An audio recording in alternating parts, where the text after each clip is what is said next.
In the sprawling ranch lands of 1882 Wyoming, where fortunes were built on cattle and broken dreams, Buckshot Remington had everything a man could want, except peace. The wealthiest rancher in 3 counties, he'd earned his gold through grit and gunpowder, but success had left him hollow as an old mine shaft. When a group of railroad barons decided to play a cruel game, they delivered what they called entertainment to his doorstep. Sierra Lane, a once famous saloon singer, now reduced to silence by trauma. They expected Bo to use her like the others had, then discard her when the novelty wore thin. But what those city men didn't understand about Bo Remington was this: wealth hadn't made him cruel, it had made him lonely. And sometimes the loneliest. Souls recognize each other across the deepest wounds. What happens when a man who has everything meets a woman who has lost it all? Before we jump back in, tell us where you're tuning in from. And if this story touches you, make sure you're subscribed, because tomorrow I've saved something extra special for you. The morning sun painted the Remington ranch in shades of amber and gold, stretching across 20,000 acres of prime Wyoming grazing land. Bo stood on his wraparound porch, coffee steaming in his weathered hands, watching his cattle dot the distant hillsides like scattered pepper. At 42, he cut an imposing figure. Tall and broad-shouldered, with silver threading through his dark hair and lines around his eyes that spoke of years spent squinting into prairie wind and harsh sun. The ranch house itself told the story of a man who'd built something substantial from nothing. 3 stories of solid timber and stone, with hand-carved railings and windows that caught the light just so. Inside, polished hardwood floors gleamed beneath Persian rugs and oil paintings. Of Western landscapes hung in gilded frames. Bo had spared no expense, driven by a need to prove that a poor ranch hand's son could build something worthy of respect. But this morning, like so many others, the grandeur felt hollow. The silence pressed against him, broken only by the distant lowing of cattle and the creak of wood settling in the morning warmth. He pulled his father's gold pocket watch from his vest, a habit that had become ritual in the 3 years since Margaret and Emma died. 6:30. Another day stretched ahead, full of tasks that no longer held meaning. "Morning, boss." Jake. Morrison's voice carried across the yard as the ranch foreman approached, hat in hand. At 60, Jake had worked the Remington spread longer than anyone, his loyalty earned through shared hardships and mutual respect. His leathery face bore the permanent squint of a man who'd spent his life outdoors, and his bow-legged walk spoke of decades in the saddle. "Jake." Bo nodded, grateful for the interruption. "How are the herd counts looking?" "Good numbers. That new bull's been earning his keep. Got near 30 calves this spring." Jake paused, studying Bo's face with the familiarity of an old friend. "You sleep any last night?" Bo's laugh held no humor. "Sleep's overrated." He drained his coffee cup, the bitter liquid doing little to wash away the taste of another restless night. The dreams still came. Margaret's laughter echoing through empty rooms, Emma's small hand in his as they walked to the creek. 3 years, and the ghosts remained. As vivid as yesterday, the fever had taken them both within a week. Margaret first, then little Emma, as Bo helplessly watched the 2 lights of his life dim and fade. The finest doctors in Wyoming territory couldn't save them, despite all his wealth and influence. Money, he'd learned, meant nothing when death. "Who came calling?" "Boss, you got visitors coming up the road." Jake's voice pulled Bo from his dark thoughts. A dust cloud rose in the distance, marking the approach of a covered wagon, flanked by 2 riders. Bo recognized the lead horseman immediately. Cornelius Whitmore, one of the railroad barons who frequented the gentlemen's clubs in Cheyenne. A soft man with soft hands and hard eyes, who treated people like pieces on a chessboard. Beside him rode his associate, Fletcher Danes, equally well-dressed and equally untrustworthy. The wagon drew to a halt in front of the porch, and Whitmore dismounted with the careful movements of a man unaccustomed to the saddle. His expensive suit was already dusty from the ride, his face flushed beneath his bowler hat. "Remington!" Whitmore called out, his voice carrying the false heartiness of a man conducting business. "Magnificent morning, isn't it?" Beau set down his coffee cup, every instinct warning him to be wary.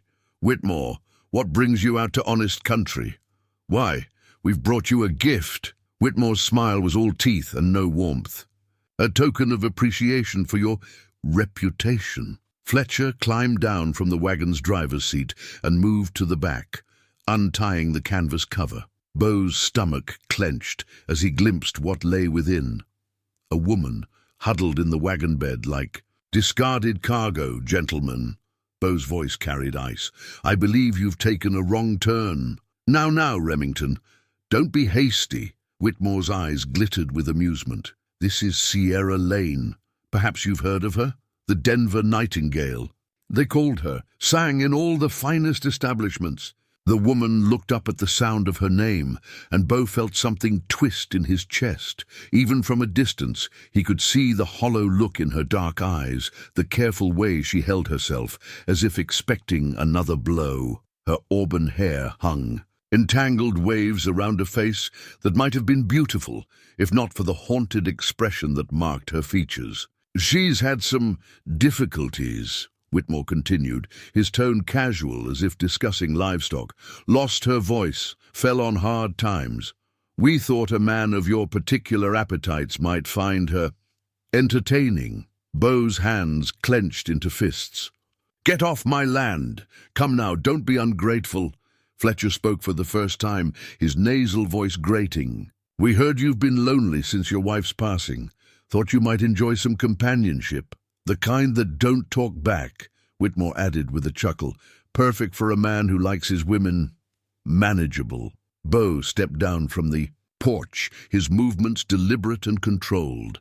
Both men took an involuntary step backward as they recognized the dangerous stillness that preceded violence. "You seem to have mistaken me for someone else," Beau said quietly. "I don't traffic in human misery." "Oh, but you do." Whitmore's confidence returned, bolstered by distance and his companion's presence.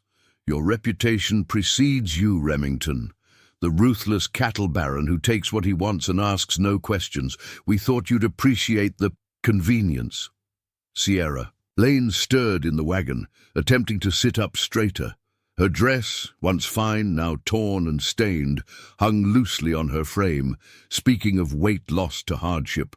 When she looked at Beau, he saw not just fear, but a terrible resignation, as if she'd already accepted whatever fate awaited her. "Help her down," Beau commanded.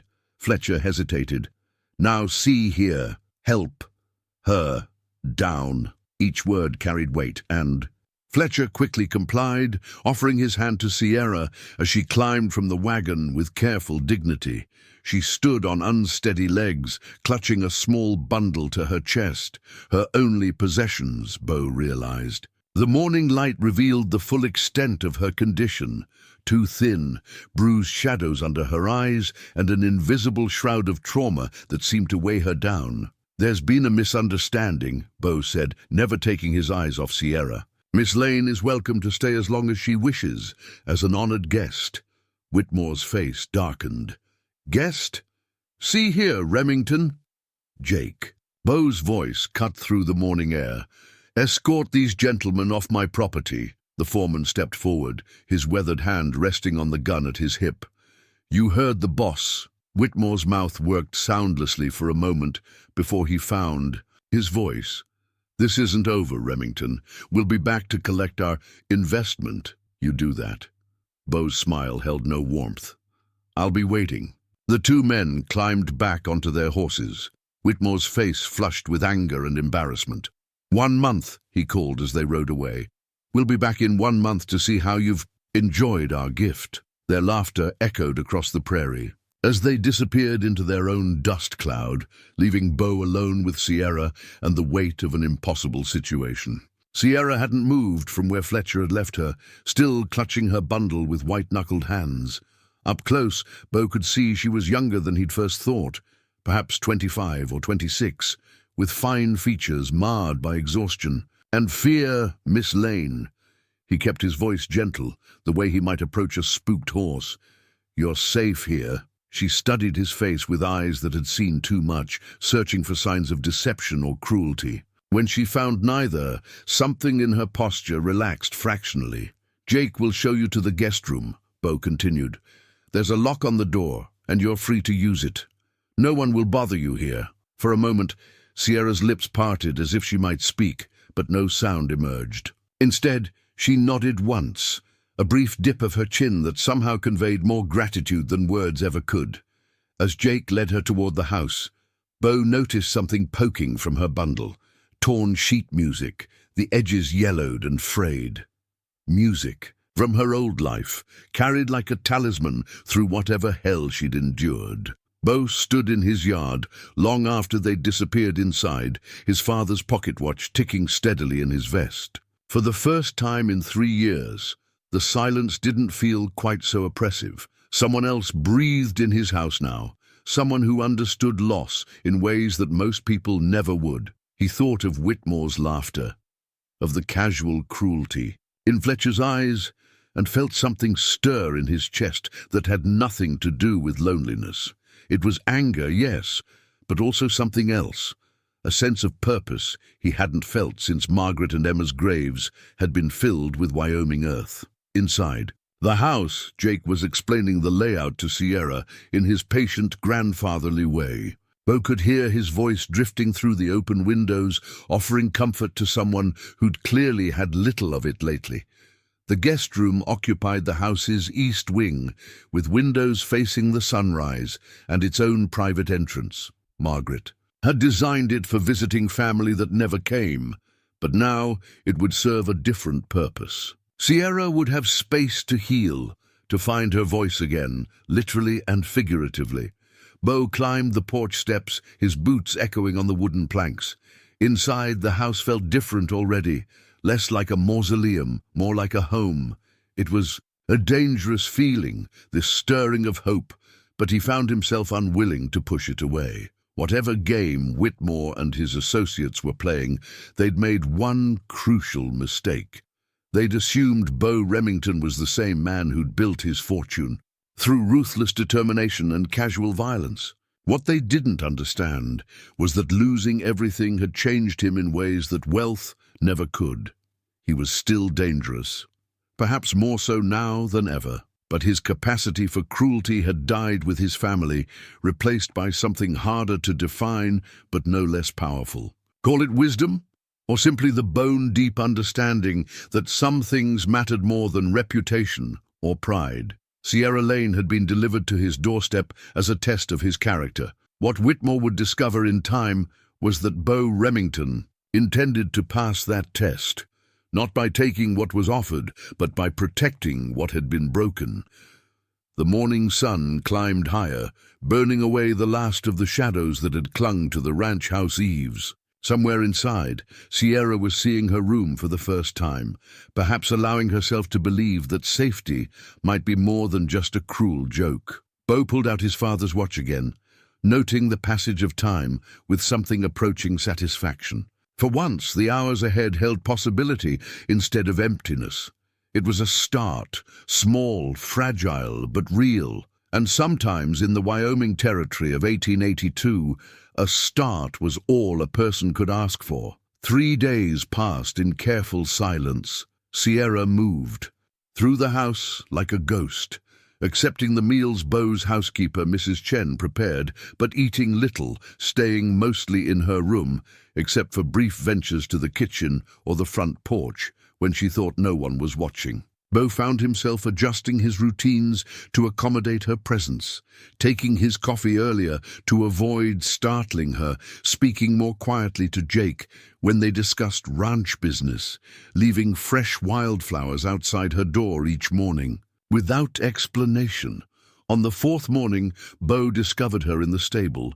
He'd risen before dawn to check on a mare expected to foal, moving quietly through the pre-dawn darkness with the practiced ease of a man who knew every inch of his property. The stable doors stood slightly ajar, lamplight spilling through the gap in golden slivers. Bo paused, hand resting on the weathered wood, listening to a sound he hadn't heard in years. someone humming, so softly it was barely audible above. The horse's gentle movements. Through the gap, he saw Sierra kneeling beside the pregnant mare, her auburn hair falling loose around her shoulders. She'd traded her torn dress for a simple work shirt and riding skirt that Mrs. Chen must have found somewhere, and for the first time since her arrival, she looked less like a broken doll and more like a woman finding her footing. The mare, a gentle bay named Rosie, stood calmly as Sierra examined her swollen belly with surprising expertise. Her hands moved with confidence, checking for signs of imminent labor with the skill of someone who understood horses in their bones. "Easy, girl," Sierra whispered, her voice rough from disuse but carrying genuine warmth. "Not quite time yet, is it?" Beau stepped through the doorway, deliberately scuffing his boots to announce his presence. Sierra's head snapped up, and for a moment fear flickered across her features before recognition settled in. "Miss Lane," he kept his voice gentle. "Couldn't sleep either." She shook her head, rising slowly to her feet. In the lamplight, he could see the exhaustion that lined her face, but also something else, a spark of interest, of engagement with the world around her. "She's close," Sierra said, the words barely audible. "The foal. Maybe another day or two." Beau moved closer, noting how Rosie remained calm under Sierra's touch while shying away from most strangers. "You know horses." It wasn't a question, and Sierra seemed to recognize that. She nodded, running her hand along Rosie's neck with the unconscious affection of someone who'd found solace in the company of animals. "My father," she said, each word carefully formed. Before everything. He trained horses, racing stock, mostly. It was the most she'd spoken since arriving, and Beau felt something shift between them. Not trust, exactly, but the possibility of it. "Would you like to help with the birth?" he asked. "When the time comes." Sierra's eyes widened, and for a moment he glimpsed the woman she'd been before trauma stole her voice and confidence. Yes. If I wouldn't be in the way." "You wouldn't be." Beau meant it. "Rosie seems to like you. That's worth more than all the veterinary training in the territory." They stood in comfortable silence, watching the mare nose through, her hay with the patient contentment of an expectant mother. Outside, the first hints of dawn painted the eastern sky in shades of rose and gold. "Miss Lane," Beau said carefully, "what happened to you before you came here? You don't owe me explanations. But if you ever want to talk about it." Sierra's hand stilled on Rosie's neck. When she looked at Beau, her dark eyes held depths of pain that made his chest tighten. "Vincent Cray," she said, the name dropping like a stone into still water. He said he loved me." Beau waited, sensing that words were coming that had been locked away for too long. "I was singing at the Denver Opera House," Sierra continued, her voice growing stronger with each sentence. "He came to every performance, sent flowers, wrote letters, so charming, so attentive." Her laugh held no humor. "I was foolish enough to believe him, to think that someone like him could truly care for someone like me, a nobody from Kansas with nothing but a voice." The story emerged in fragments, painted in halting words and long silences. Vincent Cray, heir to a mining fortune, had pursued Sierra with the single-minded intensity of a man accustomed to getting what he wanted. When she finally accepted his proposal, she thought she'd found her fairy tale ending. The wedding was planned for December, Sierra said, her voice growing distant. "I was so happy, so stupidly, blindly happy. She'd discovered the truth 3 weeks before the ceremony. Cray didn't love her. He owned her, or thought he did. The opera house where she sang, the boarding house where she lived, even the dress shop where she bought her gowns, all secretly funded by Cray's money, creating an illusion of independence while ensuring her complete dependence on his generosity. When I confronted him," Sierra's voice dropped to a whisper, "he laughed, said, 'I should be grateful, that women like me were meant to be kept, not to make decisions.'" Beau's hands clenched into fists, but he remained silent, letting her find her own pace. I tried to leave. Packed my things, planned to take the morning train back to Kansas. Sierra's breath caught. He was waiting in my room when I returned from my final performance. The attack had been swift and vicious. Cray's rage at her defiance had stripped away his civilized facade, revealing the monster beneath. He'd beaten her, violated her, and when she screamed for help, he damaged her throat in ways that stole not just her voice, but her livelihood. He told everyone I'd run away, Sierra said, tears tracking silently down her cheeks. That I was unstable, ungrateful. When I couldn't sing anymore, the opera house let me go. The boarding house evicted me. Every door that had been open suddenly slammed shut. She'd ended up in the gambling halls and saloons, not as a singer, but as a serving girl, invisible and broken. When debt and desperation finally cornered her completely, Cray had reappeared, not to rescue her, but to complete her destruction by selling her to men who saw women as nothing more than entertainment. And that's how I ended up in that wagon, Sierra finished, her voice barely audible. Broken goods passed from one man to another like livestock. Beau stood motionless, rage burning in his chest like a forge fire. When he spoke, his voice carried the controlled fury of a man who'd learned to channel violence into purpose. "He's wrong," Beau said quietly.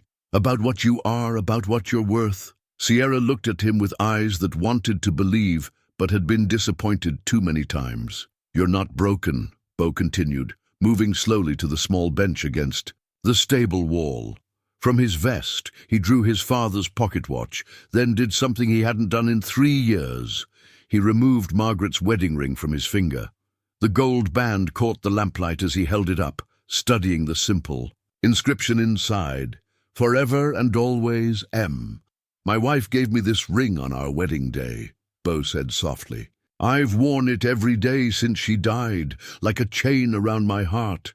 Couldn't let go, couldn't move forward, couldn't even imagine a life without the weight of that grief." Sierra watched, transfixed, as Beau carefully placed the ring in a small wooden box on the workbench. "You're not the only one who's been broken, Miss Lane, but maybe broken doesn't have to mean destroyed." The gesture hung between them, like a bridge spanning a chasm. Beau had made himself vulnerable in a way he hadn't attempted since Margaret's death, offering not just kindness, but the possibility of something deeper. "I don't know how to trust anymore," Sierra whispered. "Neither do I," Beau admitted, "but I'd like to learn again, if you're willing to try." Outside, the dawn chorus began, meadowlarks and finches greeting the sunrise with songs that spoke of renewal and hope. Inside the stable, 2 wounded souls stood on the threshold of something that might in time become healing. Rosie whickered softly, nudging Sierra's shoulder with gentle insistence. The mare's trust, freely given, seemed to ease something in Sierra's expression. "Vincent said I was worthless without my voice," Sierra said, her hand moving to her throat.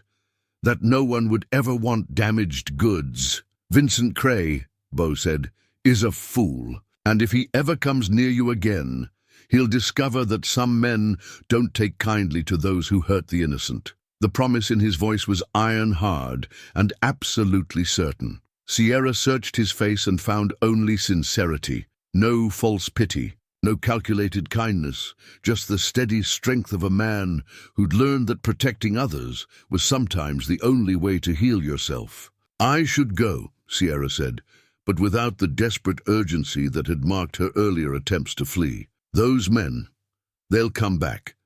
I don't want to bring trouble to your house. Let them come," Beau said simply. "This is your home now.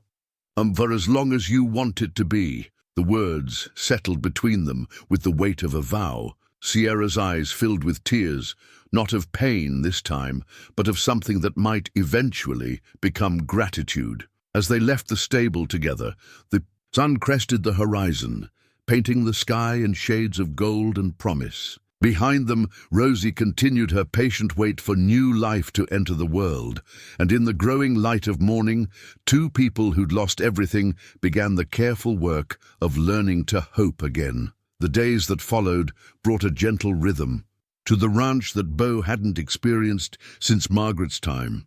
Sierra emerged from her shell like a wildflower after rain, slowly, carefully, but with unmistakable life stirring beneath the surface.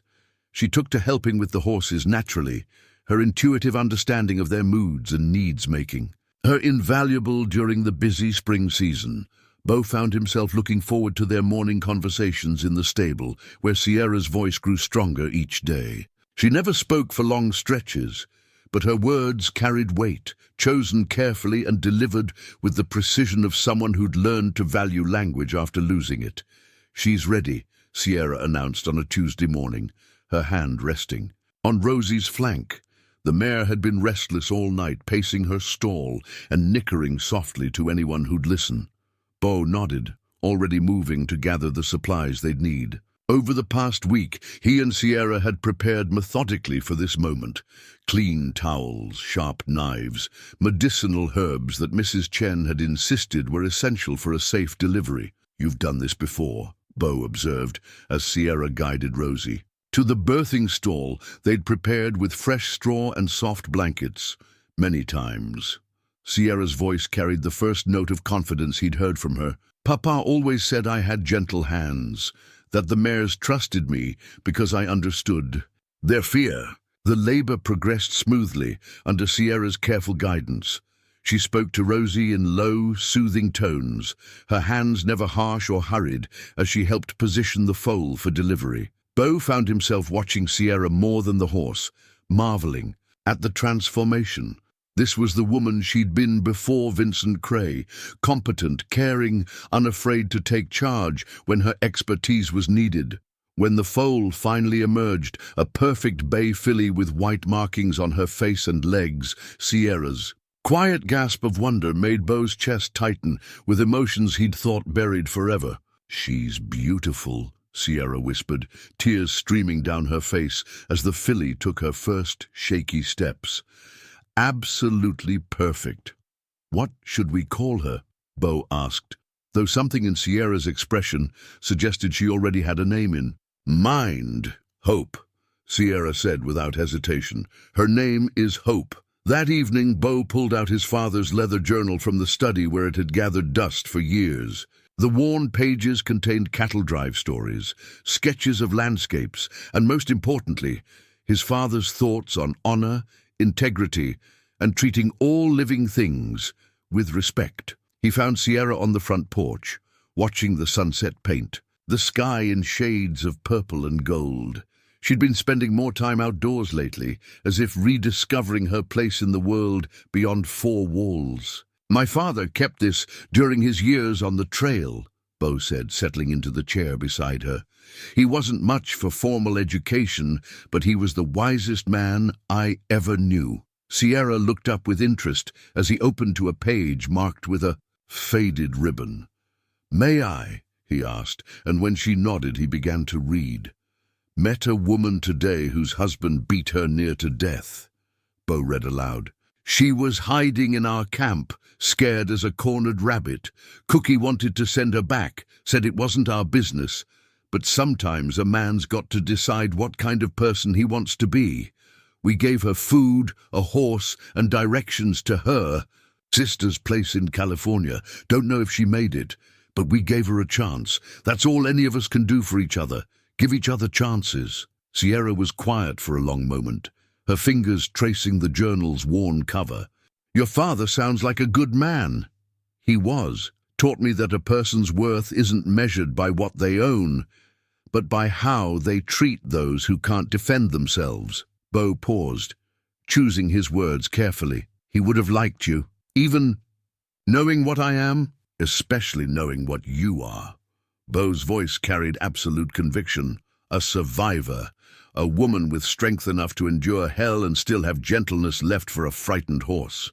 Their conversation was interrupted by the approach of a rider, Doc Samuel Morrison, Jake's younger brother, and the closest thing to a physician within 50 miles.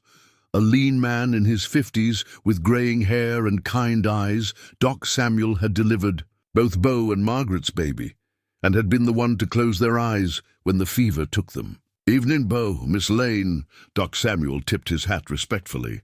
"Heard you had some excitement with Rosie today." "Healthy filly," Bo confirmed. "Sierra here did most of the work." Doc Samuel's eyebrows rose as he studied Sierra with new interest. "Experience with horses?" Some, Sierra said quietly. My father trained them. Well, I hope you'll consider helping old Mrs. Patterson with her mare next month. That animal's been nothing but trouble for every man who's tried to handle her, but she might take to a woman's touch. It was a simple request, but Bo saw how it affected Sierra. The way her spine straightened, how her eyes brightened at the prospect of being useful, needed for her skills rather than pitied for her circumstances. I'd be honored to help, Sierra said and meant it. After Doc Samuel left, they sat in comfortable silence as full darkness settled over the ranch. Somewhere in the distance, a coyote called to its pack, the sound wild and lonesome, but somehow fitting. Bo, Sierra said suddenly, why are you being so kind to me? The question had been building for days, he realized. She'd been waiting for the other shoe to drop, for him to reveal expectations or demands that would transform his kindness into just another form of ownership. Because you deserve kindness, Bo said simply. And because helping you heal helps me heal too. Sierra turned to study his profile in the moonlight. You're nothing like what those men expected, are you? I used to be, Bo admitted. Ruthless, quick to anger. I built this place through force and intimidation, taking what I wanted and justifying it as business. He was quiet for a moment. Losing Margaret and Emma changed me, made me realize that all the wealth in the world means nothing if you don't have someone to share it with. Is that what this is? Sierra's voice carried no accusation, only curiosity. Loneliness looking for company. Bo considered the question seriously. Maybe it started that way, but it's become something else, something I don't have words for yet. Sierra nodded slowly, as if that answer satisfied something in her that more elaborate explanations couldn't have touched. Those men who brought me here, she said, they'll be back. Let them come. You don't understand. Vincent has influence, money. The railroad men have lawyers, judges in their pockets. They can make life very difficult for anyone who stands in their way. Bo's smile held no warmth. Miss Lane, I've been making life difficult for people who stand in my way since before you were born. Money and influence work both ways, and I've got plenty of both. But if it comes to violence, then I'll handle it. Bo's voice carried the quiet certainty of a man who'd faced down rustlers, claimed jumpers, and worse in his climb to wealth and power. I won't let anyone hurt you again, that's a promise. Sierra searched his face in the moonlight and found only truth there. For the first time since arriving at the ranch, she allowed herself to truly believe that she might be safe. As they prepared to go inside, Sierra's hand briefly touched Bo's arm, the first voluntary physical contact she'd initiated since her arrival. Thank you, she said quietly, for everything. Bo covered her hand with his, the gesture gentle and brief. Thank you for letting me help, for giving me a reason to be the man my father raised me to be. Inside the house, they parted ways at the foot of the stairs, Sierra to her room, Bo to his study, where he would read more of his father's journal and remember what it meant to live with honor. Outside, Hope whickered softly to her mother in the stable, two voices in the darkness, finding comfort in each other's presence. It was a sound that spoke of new beginnings, of life persisting despite hardship, of the possibility that even the most broken things might find their way back to wholeness. 2 weeks after Hope's birth, Sierra appeared at breakfast wearing something Bo hadn't seen since her arrival, a small cameo brooch pinned to her collar. The piece was delicate and old-fashioned, carved with the profile of a woman in flowing robes, and despite obvious attempts to clean it, the silver setting showed tarnish and wear. It was my mother's, Sierra explained when she noticed Bo's attention. The only thing of hers I managed to keep. The brooch looked out of place against her simple work dress, like a diamond in a coal bin. But Sierra wore it with quiet pride. Bo understood the significance. She was reclaiming pieces of herself, small acts of defiance against those who'd tried to strip away her identity. She was beautiful, Bo said, noting the resemblance between the cameo's profile and Sierra's own. Delicate features. She died when I was 12. Consumption, Sierra's fingers touched the brooch unconsciously. Papa said she was the finest lady in Kansas. Even though we never had much money, she taught me to read, to carry myself with dignity. No matter what circumstances we faced, she'd be proud of the woman you've become. Sierra's smile was small, but genuine. I hope so. Some days I wonder if I've forgotten everything she tried to teach me. After breakfast, Bo found Sierra in his study, running her fingers along the spines of his books with something approaching reverence. The room contained one of the finest private libraries in Wyoming territory.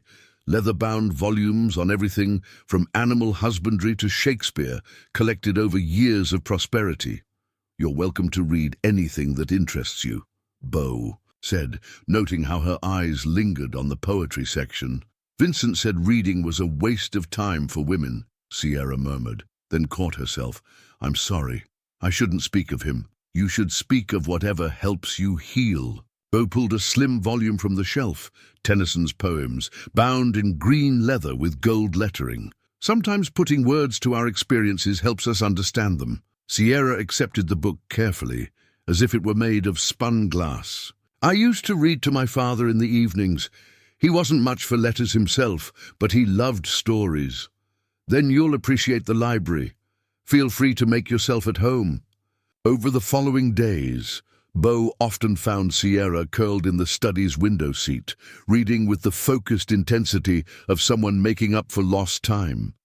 She had beautiful handwriting, he discovered, when she began helping with the ranch's correspondence. Her letters were clear and precise, with elegant flourishes that spoke of proper education. The breakthrough came when Sierra offered to help with the account books. Bo's records, while accurate, were purely functional. Numbers in columns with minimal notation. Sierra's approach revealed a mind for organization and detail that transformed the chaos of cattle sales and supply purchases into something approaching art. You have a gift for this, Bo told her, reviewing her neat summaries of the month's transactions. Papa always said I had a head for figures. He wanted to send me to teachers' college before. She trailed off, but Bo could fill in the blanks.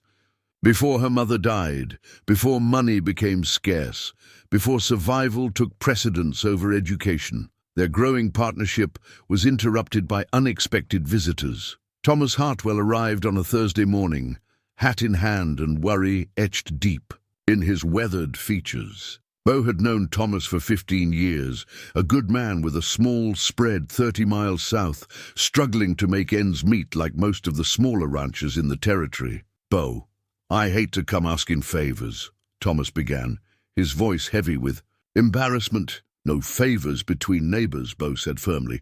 What's the trouble? The story emerged in halting phrases. The railroad had called in Thomas's loan early, demanding payment in full within 30 days or face foreclosure. The terms were impossible.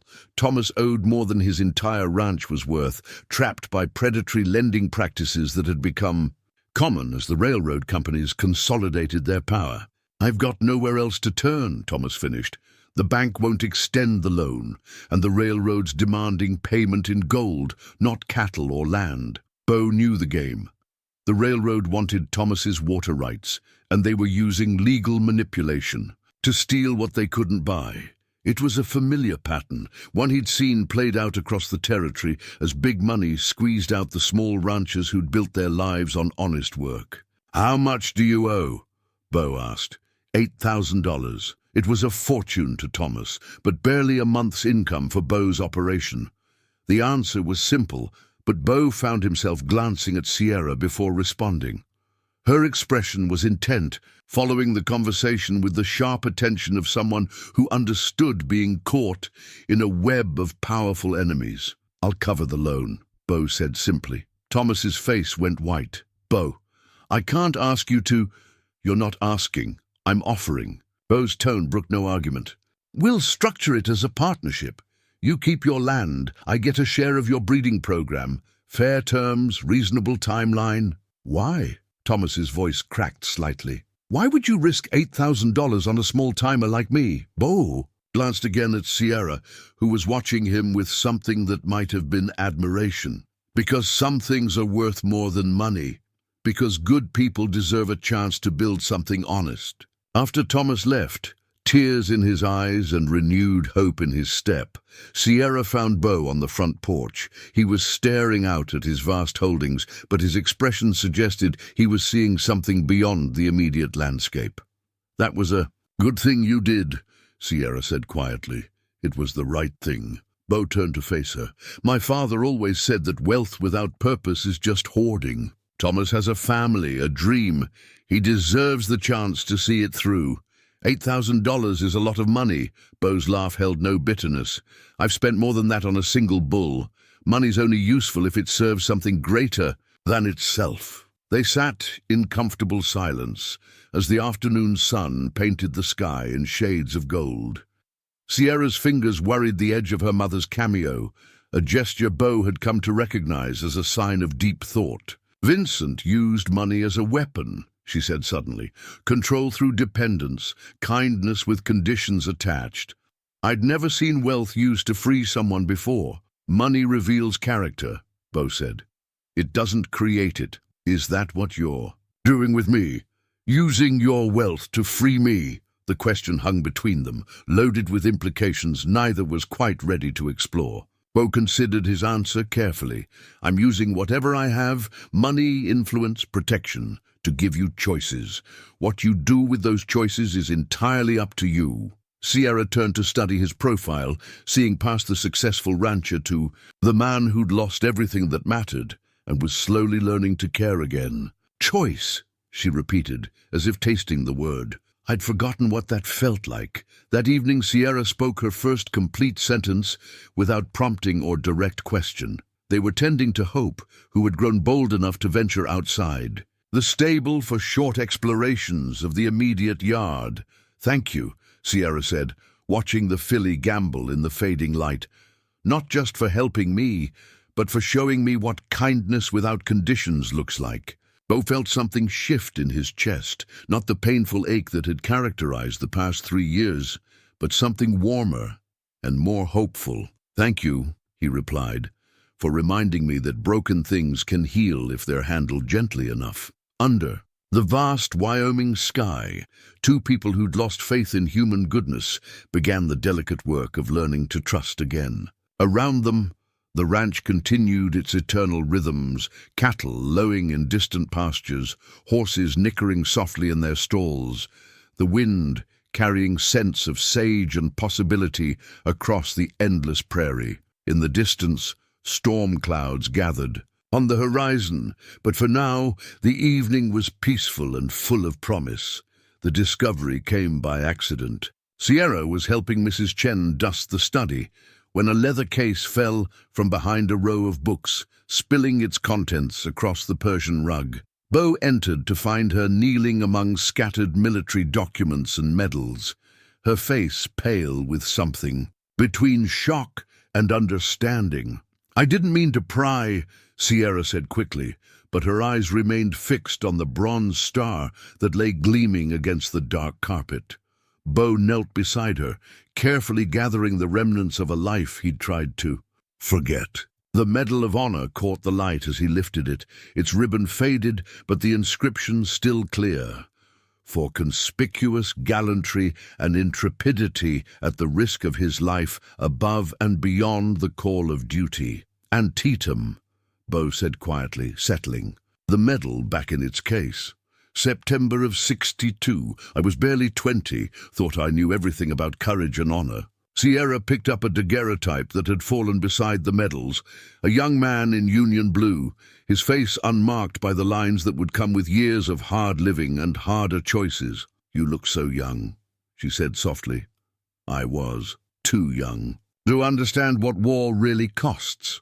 Beau's fingers traced the edge of the photograph.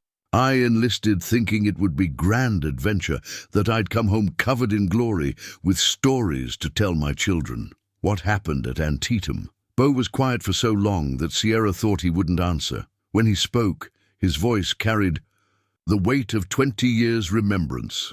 "My unit was pinned down by Confederate artillery, 37 men trapped in a shallow depression with nowhere to go but forward or into the ground." He paused, gathering courage for words he'd never spoken aloud. The artillery position was maybe 200 yards away, but it might as well have been 2 miles. Every time we tried to advance, they cut us down. The memory played behind his eyes like a film strip he couldn't stop. The screams of wounded men, the smell of gunpowder and blood, the terrible mathematics of war that reduced human lives to strategic calculations. I saw a gap in their firing pattern, Bo continued. A blind spot on their left flank. It would take someone running alone, no support, hoping to reach their position before they could adjust their aim. You went alone. Someone had to. Those men had families waiting for them, futures to build. I was just a ranch hand's son with nothing to lose. But he'd had everything to lose, Sierra realized. His youth, his innocence, his faith in the basic goodness of humanity. War had taken those things as surely as it had taken lives. I made it to their position, Bo said simply, disabled the artillery, held the ground until my unit could advance. 37 men lived to see another day because of it. And you earned the Medal of Honor. I earned the knowledge that killing comes easier than most people want to admit. Bo's voice held no pride, only the weary acceptance of a man who'd learned too much about his own capacity for violence. After the war, I came west thinking distance might wash away the blood on my hands. Instead, I found new reasons to fight. Sierra studied the medals with new understanding. Here was the source of Bo's quiet confidence, his absolute certainty that he could protect what mattered to him. He wasn't just a wealthy rancher. He was a warrior who'd learned to channel his deadly skills toward building rather than destroying. "Is that why you're not afraid of Vincent?" she asked. "Of what he might do? Vincent Cray is a coward who hurts defenseless women," Bo said, his voice carrying the cold certainty of professional judgment. "He's never faced someone who can fight back on equal terms." The conversation was interrupted by Jake's arrival, his expression grim as he delivered news that neither Bo nor Sierra wanted to hear. "Trouble in town, boss. That Cray fellow's been asking questions about Miss Sierra, offering money for information about where she might be staying." Sierra's hand moved instinctively to her throat, old fears rising like floodwater. "He's here, in Wyoming. Been there 3 days, Jake continued. "Staying at the cattleman's hotel, throwing money around like water. Got half the townspeople convinced he's her loving fiancé, worried sick about her welfare." Bo's expression went cold and still in a way that reminded Sierra powerfully of his military photograph. "What kind of questions?" "Asking about ranches. That might take in a woman of questionable reputation, making it sound like he's trying to rescue her from a life of shame." The manipulation was masterful, Sierra realized. Vincent was rewriting their history, casting himself as the concerned lover and her as the fallen woman who'd run away from respectability. By the time he was finished, any decent person would feel obligated to help reunite them. "There's more," Jake said reluctantly. "He's got papers, legal documents claiming guardianship rights, saying she's not mentally competent to make her own decisions." Sierra felt the world tilt sideways. Vincent had always been clever, but this exceeded even her worst expectations. With forged medical documents and carefully crafted lies, he could legally claim her as property, drag her back to Denver, and complete the destruction he'd started. Can he do that? Sierra's voice was barely a whisper. "In territorial court. With the right judge?" Bo's expression was grim. "Possibly. Money talks loud out here, and Vincent's got plenty to spend." The weight of inevitability settled over Sierra like a burial shroud.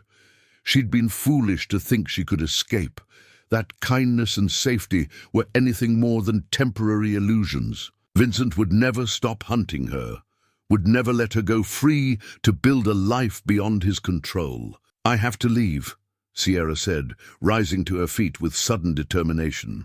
"Tonight, before he finds me here." "No," Bo's voice was absolute.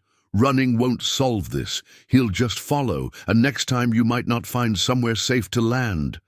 "You don't understand," Sierra said desperately. "If he finds me here, he'll destroy you too." Your reputation, your business, everything you've built. I won't let that happen." Beau stood slowly, his movements carrying the controlled precision of a man preparing for war. "Sierra, look at me." When she met his eyes, she saw something that made her breath catch, not just determination, but something deeper and more dangerous. "I've spent 3 years hiding from life, letting grief turn me into a ghost," Beau said quietly. "You've reminded me what it means to live, to care about something beyond my own pain. I won't let Vincent Cray take that away. But the cost. Let me worry about the cost." Beau's smile held no warmth, only the cold certainty of a man who'd calculated odds and found them acceptable. "Vincent thinks he's dealing with a simple rancher. He's about to learn otherwise." Sierra searched his face and found only truth there, and something else that made her heart race with emotions she'd thought lost forever. "Why?" she whispered. "Why risk everything for me?" Beau's answer was simple, direct, and completely honest.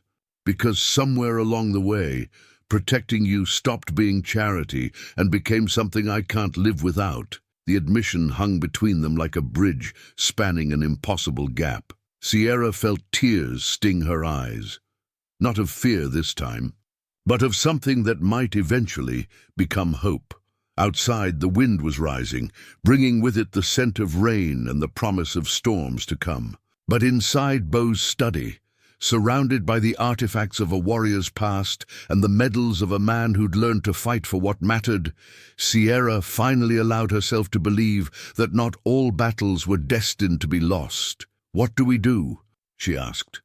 Beau's smile was sharp as a cavalry saber. "We fight back." The music box was a thing of simple beauty, carved from a single piece of pine and polished to a warm, honey glow. Beau had worked on it in secret during the quiet hours before dawn, his calloused hands shaping the delicate mechanism that would play the melody Sierra hummed when she thought no one was listening. He found her in the garden Mrs. Chen had coaxed from the harsh Wyoming soil, kneeling among the early vegetables with dirt under her fingernails and satisfaction written across her features.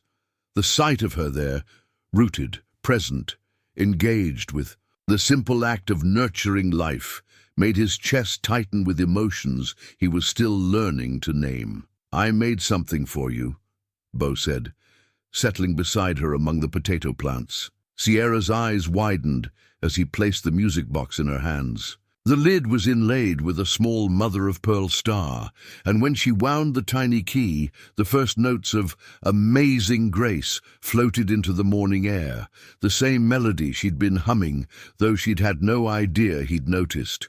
"Beau, it's beautiful," Sierra whispered, her fingers tracing the carved edges with reverent care. "You made this?" "Seemed like you should have music again," he said, suddenly uncertain. "I know it's not the same as your voice, but it's perfect." Sierra's eyes were bright with unshed tears. "No one's ever made anything for me before, just for me, with no expectations attached." The music continued its sweet progression, filling the space between them with something that felt like hope, made audible. Sierra closed her eyes, letting the melody wash over her, and for the first time since arriving at the ranch, she began to sing along. Her voice was rusty, cracked in places where Vincent's violence had left its mark, but it carried a beauty that made Beau's breath catch. Not the polished perfection of her professional days, but something raw and more honest, a voice seasoned by pain and strengthened by survival. "I thought it was gone forever," Sierra said when the song ended. "My voice, the part of me that made me, me. It was never gone," Beau said gently, just waiting for the right moment to come home. They sat in comfortable silence, the music box between them like a bridge spanning the gap between their separate sorrows. Around them, the garden bloomed with the promise of summer, tomatoes climbing their stakes, beans twining toward the sun, life persisting with stubborn grace despite the harshness of the climate. "Vincent would hate this," Sierra said suddenly, her voice carrying a note of defiant satisfaction. "He always said gardening was beneath a lady, that I should spend my time on refined pursuits." "Vincent's opinion no longer matters," Beau said, firmly, What matters is what makes you happy. Sierra began visiting the schoolhouse after that, offering to help the overwhelmed teacher with children who struggled with their letters. Word spread quickly through the small community. The mysterious woman from the Remington ranch had a gift for reaching difficult students, a patience that seemed infinite when it came to young minds eager to learn. She's got young Tommy Peterson, reading at grade level, Sarah Mitchell told her husband over dinner. That boy's been fighting his letters since he started school 3 years ago. The praise felt foreign to Sierra, who'd spent so long believing herself worthless. That competence came as a surprise.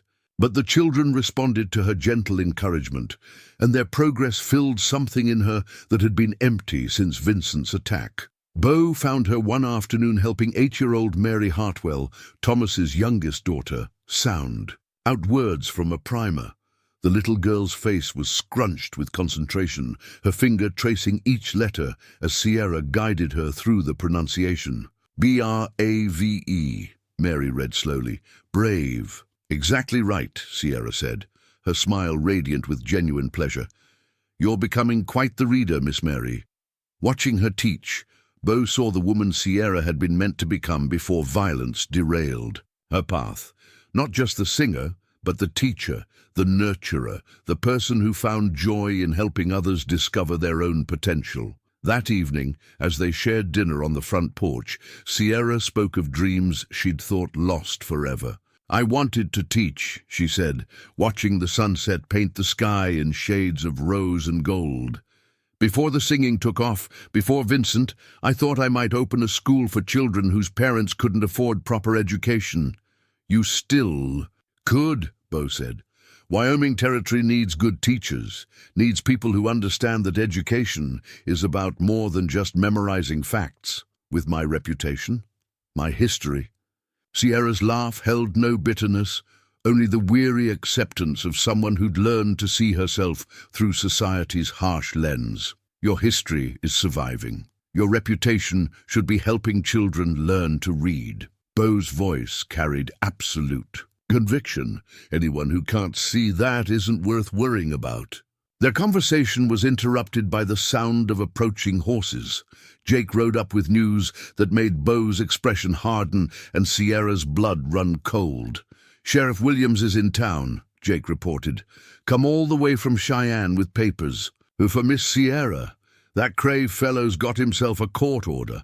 Sierra felt the earth shift beneath her. What kind of court order? Competency hearing, Jake said grimly. Claims you're not mentally sound, need to be returned to his care for your own protection. The legal trap was closing with mechanical precision. Vincent had found a corrupt judge, presented falsified medical evidence, and constructed a narrative that painted Sierra as a mentally unstable woman who'd fled the protection of her loving guardian. In territorial court, where women had few rights and fewer advocates, such orders were often rubber-stamped without meaningful examination. When? Beau asked, his voice deadly quiet. Tomorrow morning. Sheriff's serving the papers tonight, expecting you to appear at the courthouse by 10. Sierra stood slowly, her hands shaking, but her voice steady. I won't go back to him. I'd rather die than go back. You won't have to, Beau said, rising to face her. We'll fight this legally, publicly. Expose Vincent for what he really is. With what proof? His word against mine? Sierra's voice cracked slightly. He's got money, influence, forged documents that make him look like a concerned guardian. I'm just a broken woman with a history of what people assume I am. You're not broken, Beau said fiercely, and you're not alone. But even as he spoke the words, they both knew the odds. Territorial justice was rough and often arbitrary, particularly when it came to women's rights. Vincent had money enough to buy favorable rulings, and his story, the concerned fiancé trying to rescue his mentally unstable beloved, would play well to judges who saw women as property to be managed rather than people with agency. There is another way, Beau said slowly, an idea forming that was either brilliant or completely insane. What way? Beau's smile was sharp as a blade. We get married tonight. before the sheriff can serve those papers." Sierra stared at him, speechless. Marriage would change everything: her legal status, her protection under law, her ability to make decisions about her own fate. A husband's rights superseded those of a guardian, and Beau's reputation and wealth would carry weight that her word alone never could. "Beau, you can't.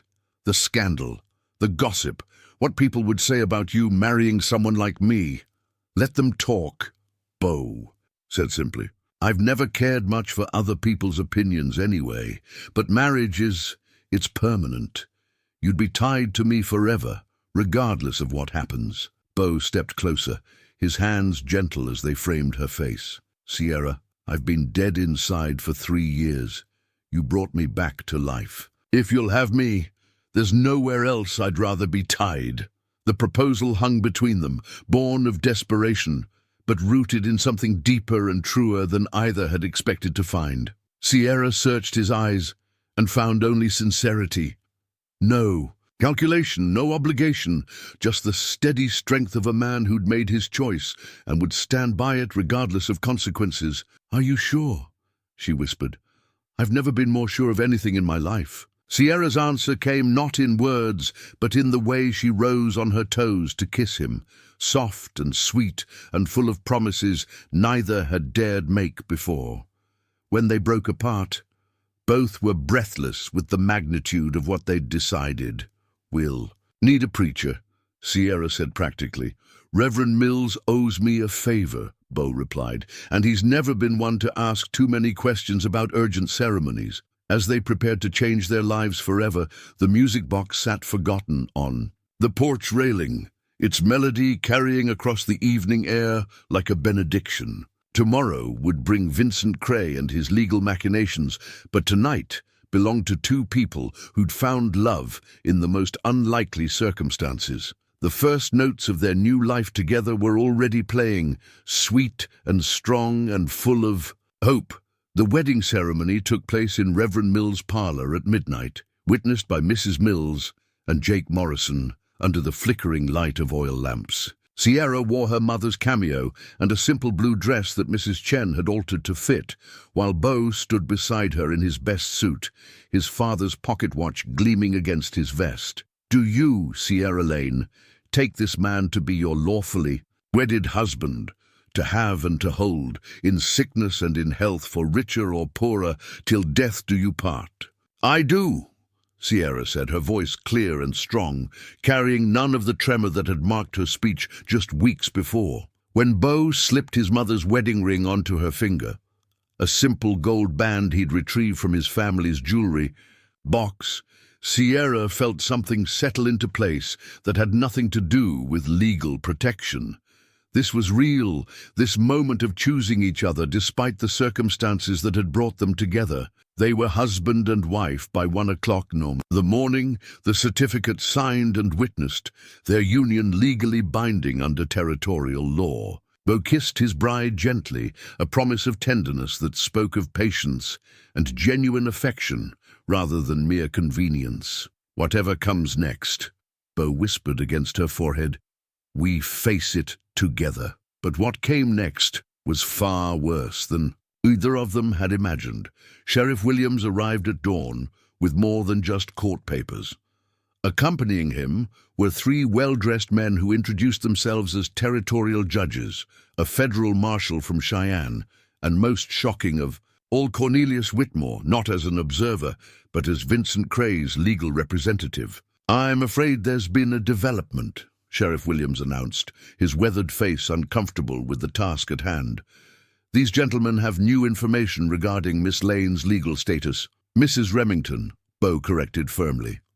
"My wife and I were married last night in a ceremony performed by Reverend Mills." Vincent Cray stepped forward then, and Sierra felt her blood turn to ice. He looked exactly as she remembered, handsome in a cold, calculated way, with pale blue eyes that missed nothing and revealed less. His expensive suit and confident bearing spoke of wealth and power, but Sierra could see the cruelty that lurked beneath his civilized facade. "How convenient," Vincent said, his voice carrying the cultured tones of Denver society. Unfortunately, I'm afraid that marriage is invalid. He produced a leather portfolio with the flourish of a magician revealing his greatest trick. From it, he withdrew a document that made Sierra's knees buckle and Beau's face go white with rage. A marriage certificate, Vincent announced, issued in Denver, Colorado territory on November 15, 1881, between myself and Miss Sierra Lane. The paper looked genuine.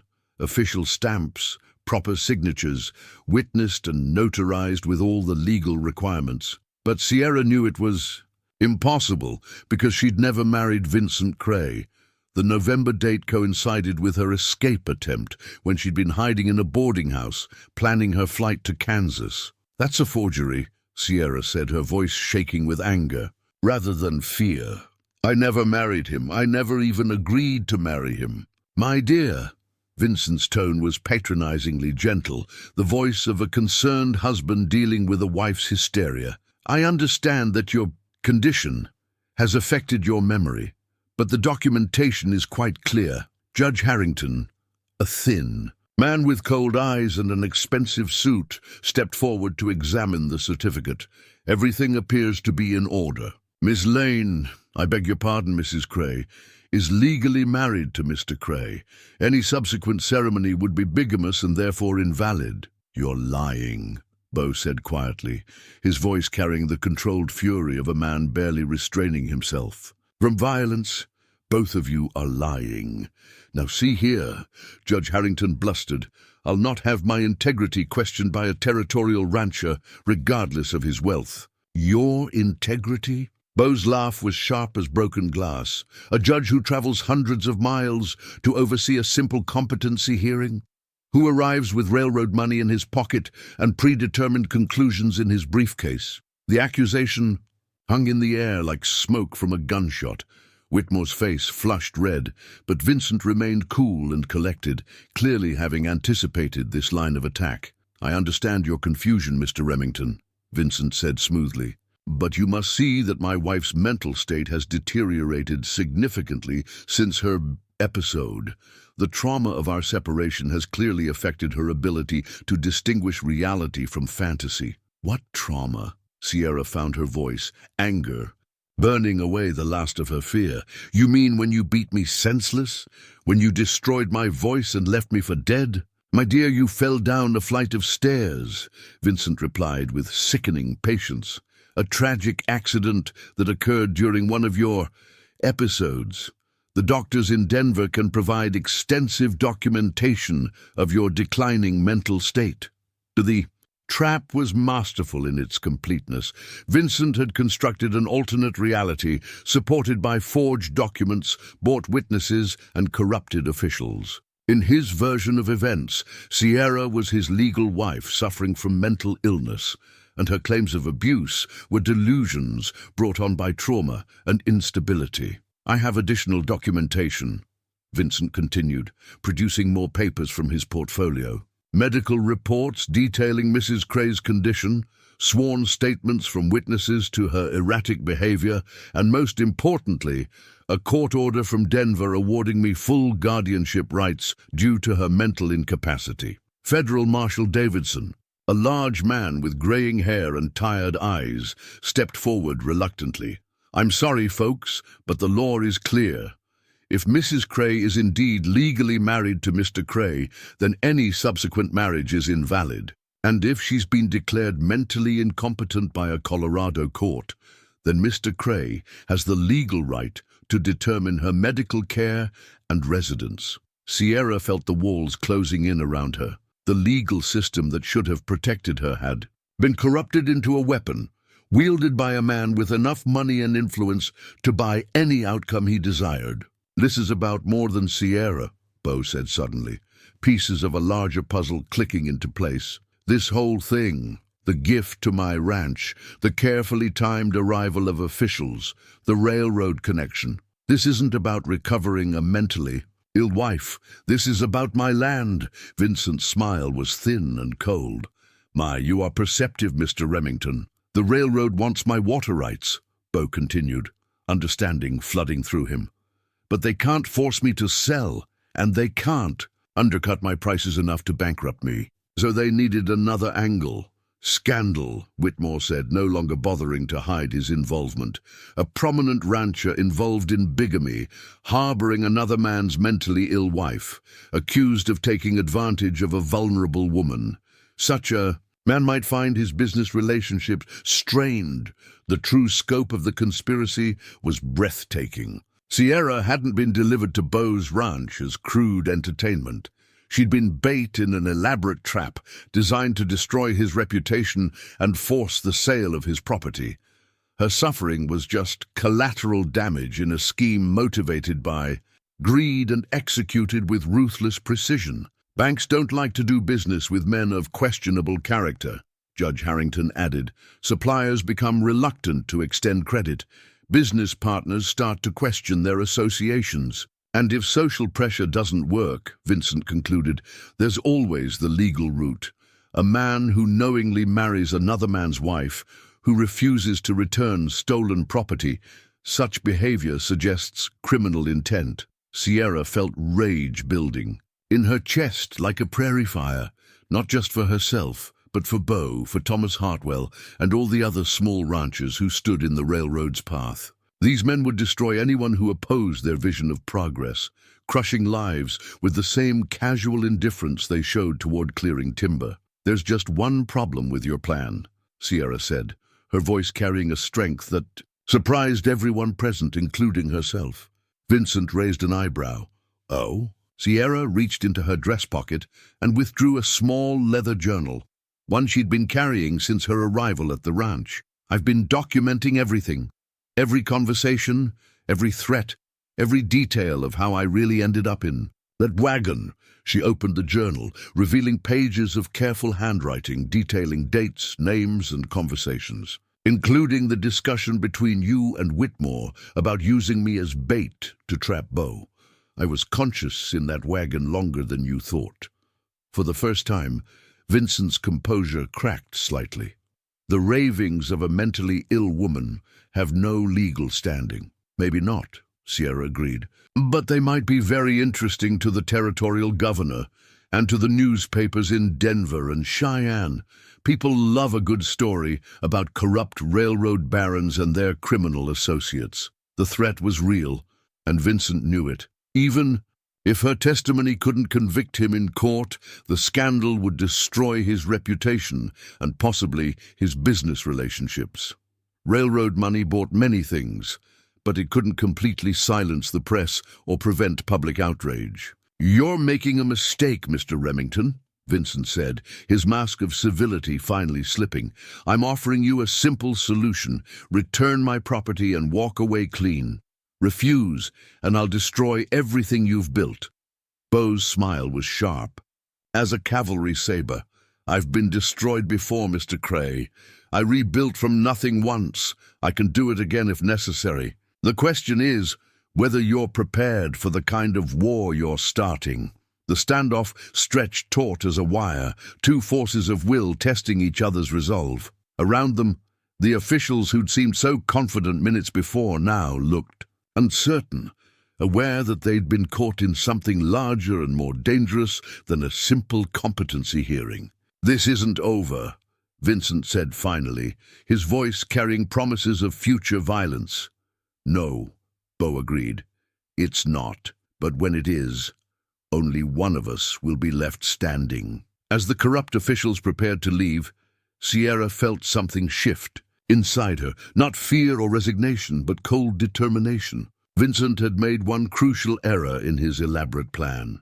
He'd underestimated her ability to fight back. The war for her freedom was just beginning, but for the first time since that terrible night in Denver, Sierra believed she might actually win. Beau retrieved his father's Colt revolver from its place of honor above the study mantel that evening, the weight of the weapon familiar and deadly in his hands. He'd hoped never to use it again, but some situations demanded the language of violence that words could not speak. You don't have to do this, Sierra said, watching him check the cylinder with the practiced efficiency of a man who'd killed before. And might need to do so again. Yes, I do. Beau's voice was quiet, final. Vincent made his choice when he decided to threaten you. Now I'm making mine. The gun was a beautiful piece of craftsmanship. Ivory grips worn smooth by generations of Remington hands, the steel barrel etched with intricate scrollwork that caught the lamplight. Beau's father had carried it through Indian wars and cattle drives, had passed it down with the admonition that it should only be drawn when words had failed and justice demanded action. There has to be another way, Sierra pressed. Legal channels, appeals to higher authorities. Higher authorities? Beau's laugh held no humor. Sierra, we just watched a federal marshal stand by while corrupt judges validated forged documents. The law isn't broken out here. It's been bought. Sierra knew he was right, but the thought of Beau risking everything in a gunfight with Vincent filled her with terror. She'd seen what violence could do, how quickly it could destroy the good along with the bad. What if you lose? She whispered. Beau looked up from cleaning the revolver, his eyes holding the steady calm of a man who'd made peace with mortality. Then at least you'll know someone thought you were worth fighting for. The next morning brought Thomas Hartwell and 6 other ranchers to Beau's doorstep, men whose spreads dotted the territory, whose livelihoods depended on the railroad's willingness to transport their cattle at fair rates. They'd heard about Vincent's accusations, about the conspiracy to seize Beau's land, and they understood that none of them were safe if the railroad could destroy the wealthiest rancher in the territory. We stand with you, Beau, Thomas said simply. Whatever comes next, you don't face it alone. The solidarity was touching, but Beau knew that armed ranchers would only give Vincent's supporters ammunition for their claims of lawlessness. The fight ahead required strategy, not just courage. I appreciate the support, Beau said, but this needs to be handled clean. One man against another, no complications. Vincent won't fight fair, warned Samuel Patterson, whose own ranch bordered railroad land. Men like him don't believe in honor. Then I'll have to believe in it enough for both of us. Sierra spent the afternoon with Reverend Mills, seeking counsel from a man who'd ministered to frontier communities for 30 years and understood the complexities of justice in a land where law often lagged behind necessity. Violence begets violence, the Reverend said gently. But sometimes a man must stand between evil and innocence, regardless of personal cost. I'm afraid, Sierra admitted. Not just for Beau, but for what this might make him become. He's found peace here, found a way to live with his past. If he kills for me, child, Reverend Mills' voice was kind but firm, he's not killing for you. He's killing to protect what's right. There's a difference that matters in the eyes of God and man. That evening, Sheriff Williams arrived with news that changed everything. His face was grim as he delivered a message that would force the confrontation everyone had been dreading. Vincent Cray has challenged you to a formal duel, Williams announced. Sunrise tomorrow, Main Street. He's claiming satisfaction for the theft of his wife and the damage to his honor. The words hung in the air like smoke from a discharged gun. Dueling had been outlawed in most territories, but in practice it still occurred when men's honor demanded satisfaction that courts couldn't provide. And if I refuse? Beau asked, though they all knew the answer. He'll claim cowardice. Say you're hiding behind legal technicalities because you know you're guilty. Williams shook his head. He's been spreading that story all afternoon.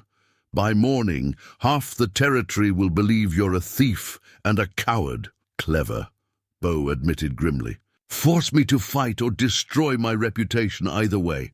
Sierra felt the trap closing with mechanical precision.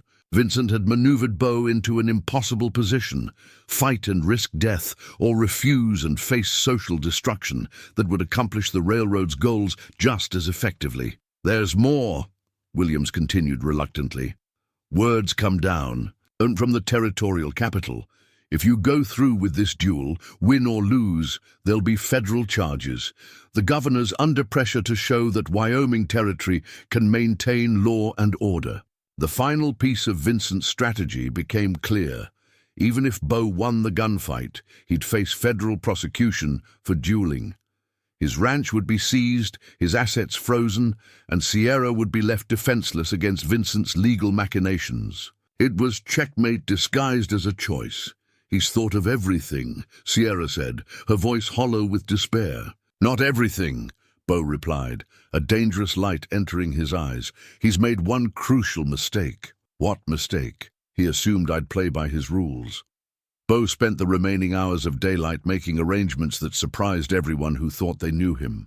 Instead of preparing for a gunfight, he was writing letters to newspapers in Denver and Cheyenne, to the territorial governor, to business associates throughout the West. "What are you doing?"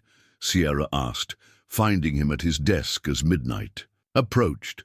"Telling the truth," Beau said simply. "All of it. Vincent's abuse, the railroad conspiracy, the forged documents, the corrupt officials.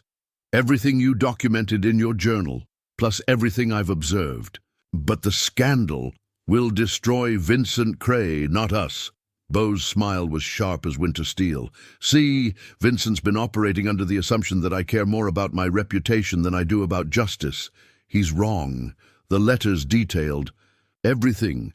Sierra's abuse and escape, the elaborate trap designed to steal Beau's land, the corruption of territorial officials, the railroad's systematic destruction of smaller ranches. Most importantly, they included excerpts from Sierra's journal, providing first-hand testimony of the conspiracy. These go out on the morning stage," Beau explained.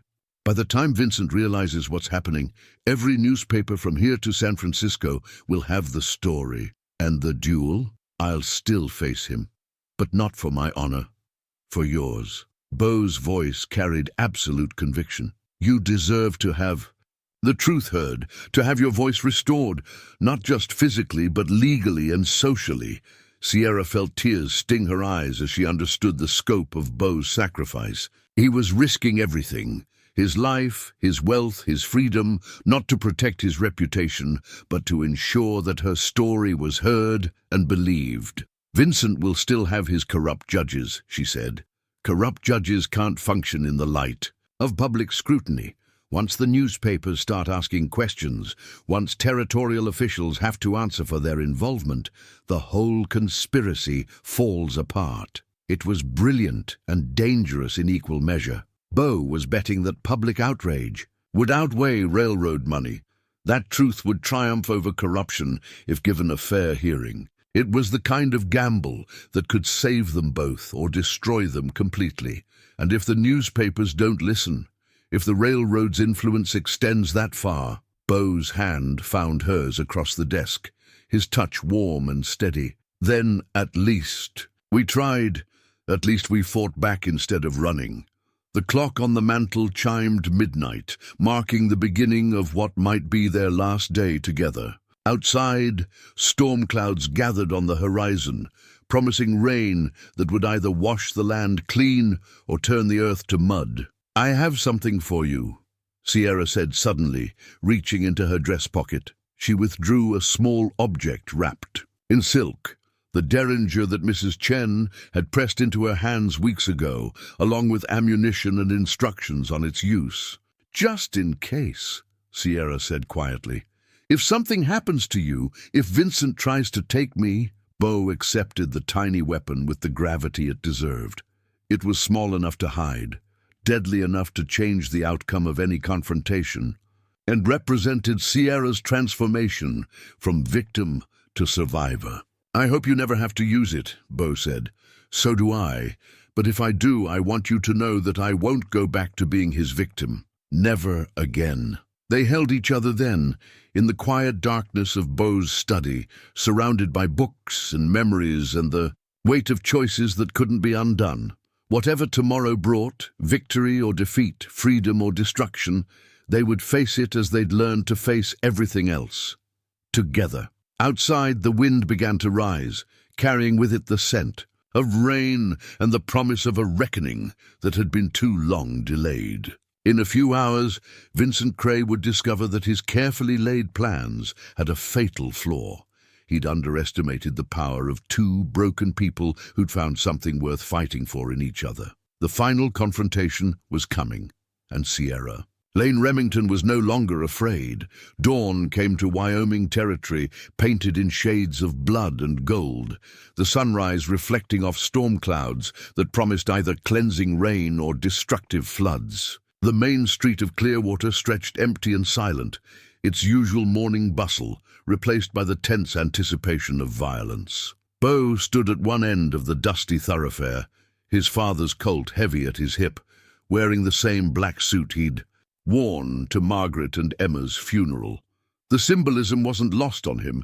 Today might mark another kind of death, the final burial of the man he'd been before Sierra arrived to resurrect his capacity for love. At the opposite end of the street, Vincent Cray waited with the confident bearing of a man who'd never faced real consequences for his actions. He wore an expensive grey suit that spoke of Denver tailors and East Coast fashion, his pale hair gleaming in the morning light. The pistol at his side was ornate, silver-plated with ivory grips, a gentleman's weapon that had probably never been fired in anger. Between them the town held its breath. Sierra stood on the boardwalk outside the general store, her voice rising clear and strong above the morning silence. She'd refused to hide, refused to let Vincent's final act of violence proceed without bearing witness to its cause. "People of Clearwater," she called, her words carrying across the empty street with the power of truth finally unleashed. "You've been told lies about who I am, about why I'm here. Let me tell you the real story." Her voice had never been stronger, not even in her days as the Denver Nightingale. Pain had seasoned it, hardship had deepened it, and love had given it purpose. As she spoke, townspeople emerged from buildings and alleyways, drawn by the rare sound of absolute honesty in a world built on necessary deceptions. "Vincent Cray calls me his wife, but I never married him. He calls me mentally ill, but my only madness was believing his lies. He says he's here to rescue me, but he's the one I need rescuing from." Vincent's face darkened at her words, but he couldn't respond without breaking the formal protocols of the duel. He demanded satisfaction for his damaged honor. To speak now would be to admit that his honor was false currency, worthless in any honest accounting. "This man," Sierra continued, pointing directly at Vincent, "beat me unconscious when I tried to leave him. He destroyed my voice out of spite and greed.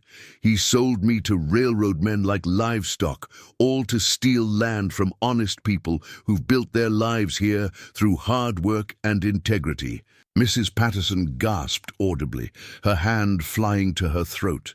Thomas Hartwell's face went white with rage as he understood the full scope of the conspiracy that had nearly cost him his ranch. Murmurs rippled through the growing crowd as Sierra's words painted a picture that made terrible sense of recent events. Sheriff Williams checked his pocket watch and stepped into the street. "Gentlemen, it's time." The formal words carried weight that transcended their simple meaning. This was more than a gunfight. It was a reckoning for Sierra's suffering, for the railroad's corruption, for every small rancher who'd been crushed by forces too large and ruthless to fight through conventional means. Beau and Vincent began walking toward each other with measured steps, each man's gait revealing his character. Beau moved with the fluid confidence of someone who'd faced death before and made peace with its possibility. Vincent's stride carried arrogance, the swagger of a man who'd never encountered an opponent he couldn't buy or break. 20 paces. Sheriff Williams called. Sierra's voice continued to ring across the morning air, telling the story that Vincent's money and influence had tried to silence. "Beau Remington saved my life. Not through violence, but through kindness. He offered protection without conditions, healing without price. He married me not for gain, but to keep me safe from the man who tried to destroy me." 15 paces. The crowd was growing as word spread through the town. Doc Samuel stood beside his brother Jake, both men's faces grim with understanding. Reverend Mills clutched his Bible, lips moving in silent prayer for a just outcome to an unjust situation. 10 paces. Vincent's confident expression began to crack as he realized that Sierra's testimony was destroying his carefully constructed narrative. The townspeople weren't seeing a concerned husband trying to reclaim his mentally ill wife. They were seeing a predator facing the consequences of his cruelty. 5 paces. Beau's hand rested calmly at his side, his breathing steady and controlled. Years of military training had taught him that survival depended on clarity of mind, not speed of draw. Beside him, Vincent's breathing was rapid and shallow. The first signs of fear breaking through his cultivated composure. Turn and fire at will. Both men spun simultaneously, hands dropping to their weapons with practiced speed. But as their guns cleared leather, something happened that no one had anticipated. Sierra's voice rose in song, not words of testimony this time, but pure melody, amazing grace, carrying across the morning air with such haunting beauty that both men hesitated, fingers poised on triggers, but unable to complete the violent act while such sweetness filled the world. In that moment of suspended violence, Vincent Cray made his fatal error. Instead of firing at Beau, he turned his weapon towards Sierra, his face twisted with rage at her defiance. "If I can't have you," he snarled, "no one can." The movement broke the spell that had held the morning suspended. Beau's Colt roared like thunder. The bullet, taking Vincent center mass before he could complete his murderous turn. Vincent's shot went wild, his ornate pistol spinning from nerveless fingers as he crumpled to the dusty street. Sierra's song never faltered, even as Vincent fell. Her voice soared over the sound of dying echoes, transforming a moment of violence into something approaching redemption. The man who'd tried to silence her forever had been stopped by the very voice he'd sought to destroy. Vincent Cray lay motionless in the Wyoming dust, his expensive suit staining red, his pale eyes staring sightlessly at the storm clouds gathering overhead. The conspiracy he'd helped orchestrate was finished, ended by his own inability to resist one final act of cruelty. Beau holstered his smoking revolver and walked toward his wife, his face showing not triumph but relief that the nightmare was finally over. Sierra's song began to fade as he approached, but her voice remained strong and clear, no longer broken, no longer silenced, finally free to speak her truth to a world that had learned to listen. The silence that followed the gunshot was broken not by screams or chaos, but by the sound of witnesses stepping forward. Thomas Hartwell was the first to speak, his voice carrying the authority of a man whose word had weight in territorial courts. "I saw Vincent Cray turn his weapon toward Mrs. Remington," Thomas declared loudly enough for everyone to hear. Beau fired in defense of his wife's life. "I saw it too," called Doc Samuel, his medical training lending credibility to his testimony.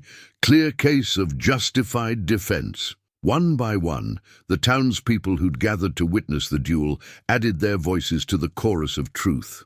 Mrs. Patterson, Reverend Mills, even Sheriff Williams himself, all confirmed that Vincent had broken the rules of honorable combat by targeting an unarmed woman.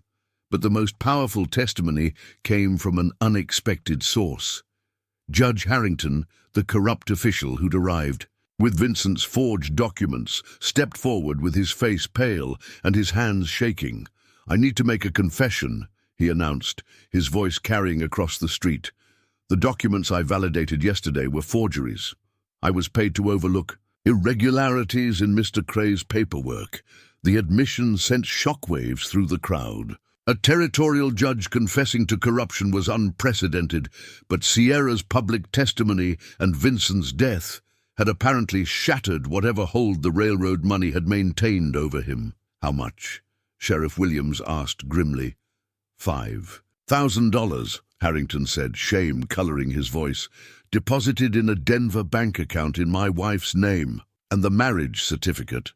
"False. Created by a forger in Vincent Cray's employ, using official stamps stolen from the Colorado Territorial Courthouse." Harrington pulled the document from his coat and tore it in half. "Mrs. Remington was never legally married to that man. Cornelius Whitmore chose that moment to attempt escape, backing toward his horse with the desperate movements of a man who'd watched his carefully planned conspiracy collapse in the space of minutes. But Jake Morrison and Thomas Hartwell blocked his path, their faces grim with the satisfaction of catching a predator in the act. "Going somewhere, Whitmore?" Jake asked mildly. "This is a misunderstanding," Whitmore blustered. "I was merely representing a client's interests. You were part of a conspiracy to defraud honest ranchers of their land," Thomas corrected. "I've got written proof of the railroad's involvement thanks to Mrs. Remington's documentation." Sierra stepped down from the boardwalk, walking past Vincent's body without a glance. Her focus was entirely on the men who'd tried to use her suffering as a weapon against innocent people. "Tell them about the other ranchers," Sierra said, her voice carrying absolute authority. "Tell them about the families you've destroyed with your loan schemes and forged documents."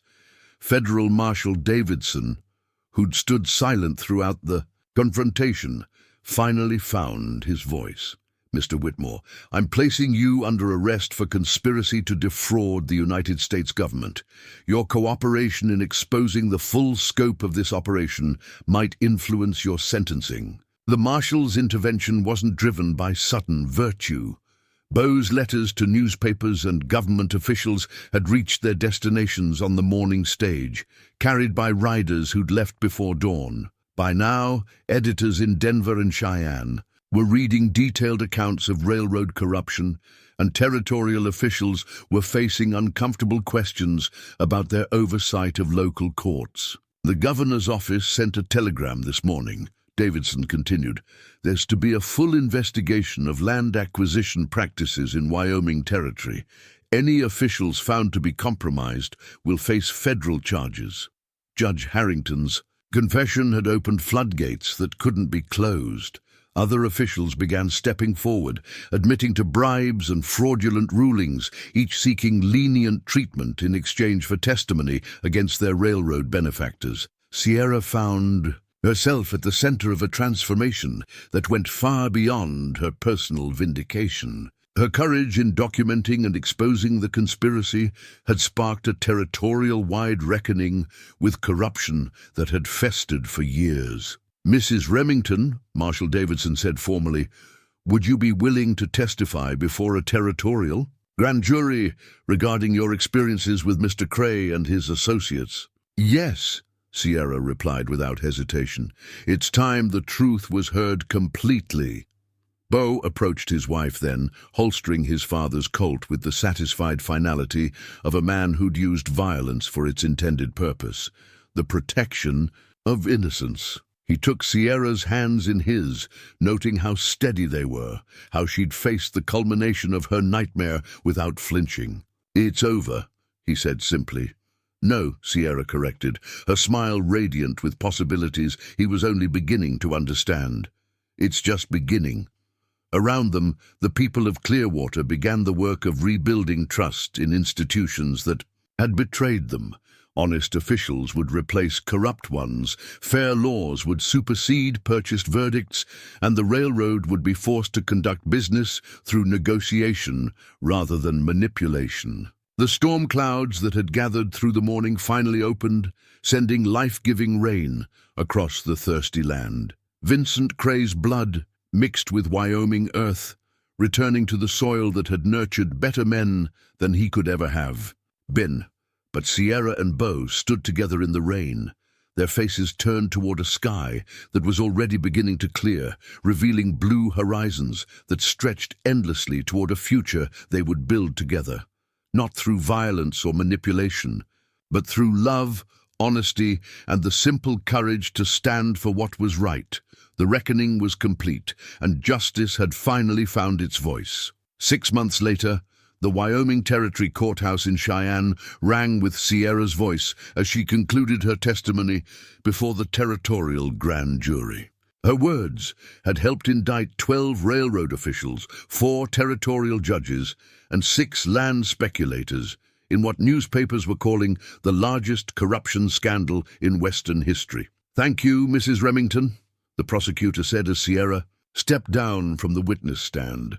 Your courage in documenting these crimes has been instrumental in bringing justice to Wyoming territory. Bo waited for her in the courthouse corridor, wearing his best suit and the satisfied expression of a man who'd seen justice served. The legal proceedings had taken months, but every day had brought new revelations of the railroad's systematic corruption. Thomas Hartwell and dozens of other small ranchers had recovered their stolen lands, while honest officials replaced the corrupt ones who'd sold their integrity for railroad gold. "How does it feel?" Bo asked as they walked into the autumn sunshine. "To know that your voice helped change an entire territory." Sierra considered the question seriously, her fingers unconsciously touching the new cameo brooch Bo had commissioned, carved with her own profile instead of her mother's, symbolizing the woman she'd become rather than the one she'd been born to be. "It feels like I finally understand what Papa meant when he said some things are worth fighting for," she replied. "I just never imagined my fight would help so many other people." They rode home to the ranch in comfortable silence, watching the landscape roll past with the satisfied contentment of people who'd earned their peace through struggle. The autumn colors painted the prairie in shades of gold and crimson, a vast canvas that spoke of seasons turning and life continuing its eternal rhythms. The Remington ranch had prospered in the months since Vincent's death, with railroad corruption exposed and honest transportation rates restored. Bo's cattle business had expanded beyond his wildest expectations. But more importantly, the ranch had become a home again, filled with laughter, music, and the daily joys of two people learning to build a life together. Sierra had opened her school in the spring, a small building on the ranch's east pasture, where children from across the territory came to learn reading, writing, and arithmetic. Her approach to education was revolutionary for its time. She believed that every child, regardless of background or natural ability, deserved the chance to discover their potential. "Miss Sierra," little Mary Hartwell had said just the week before, "you make words feel like music." The comment had brought tears to Sierra's eyes, reminding her that healing others had become the greatest source of her own recovery. As they crested the hill that overlooked their home, Bo and Sierra could see the changes that love had wrought. The main house had been expanded with a wing for Sierra's music room, where she spent evenings composing songs that captured the beauty and hardship of frontier life. Her voice, stronger now than it had ever been before Vincent's attack, had become the soundtrack of their happiness. In the stable, Hope had grown into a magnificent mare, her coat gleaming with health and her spirit unbroken by any harsh treatment. She'd become Sierra's personal mount, the two of them sharing an understanding that went beyond words. Both survivors who'd learned to trust again. "There's something I want to show you," Bo said as they dismounted near the house. He led Sierra to a spot on the small hill behind their home, where two simple headstones marked Margaret and Emma's graves. But now a third marker stood beside them, not a grave, but a memorial bench carved from Wyoming granite. "For Vincent?" Sierra asked, confused. "For the woman you were before him," Bo explained gently. "The Denver nightingale who died the night. He attacked you.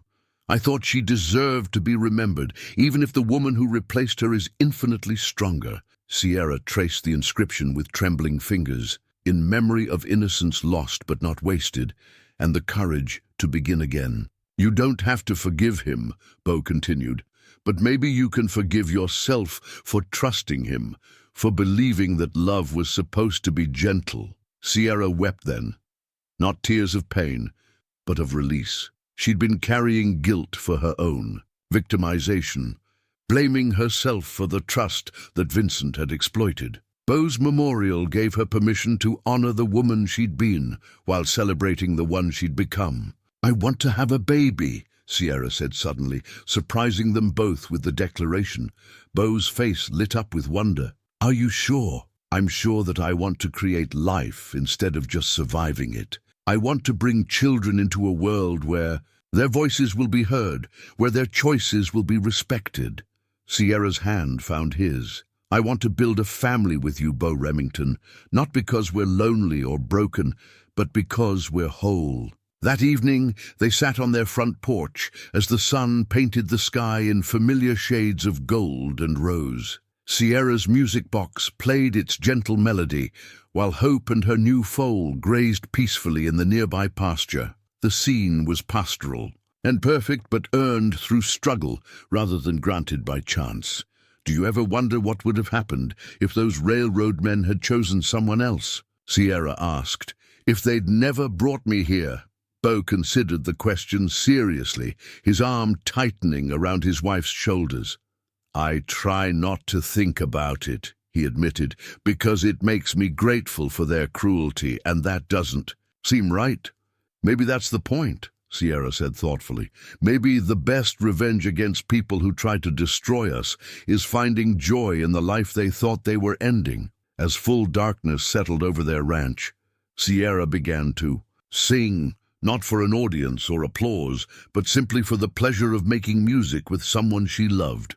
Her voice rose into the Wyoming night, carrying across the vast landscape like a benediction, a promise that love could triumph over violence and hope could flourish in the most unlikely soil. The song she sang was her own composition, words and melody born from her journey from brokenness to wholeness. "I was lost in darkness, voice stolen away, but love found me breathing at the break of day. Now I sing of healing, of hearts made new, of finding forever in morning's dew." Bo listened with the contentment of a man who'd learned that sometimes the greatest victories came not from conquest, but from the simple courage to love completely, despite the risk of loss.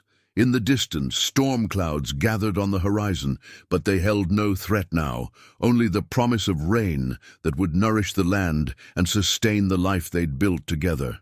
The future stretched before them, vast as the Wyoming sky, filled with possibilities they would explore hand in hand, voice raised in harmony with the eternal song of hope made manifest. Their story had begun with a cruel bet and a broken woman delivered like cargo to a lonely man's doorstep. It ended with two whole people who discovered that healing others was the surest path to healing themselves, and that love, real love, was always worth fighting for. The ranch slept peacefully under stars that had witnessed countless stories of struggle and triumph, but few as unlikely or as beautiful as the one that had unfolded within its boundaries. Tomorrow would bring new challenges and new joys, but Bo and Sierra would face them as they'd learned to face everything else, together, unafraid and certain that their voices would always find harmony in the vast chorus of life itself.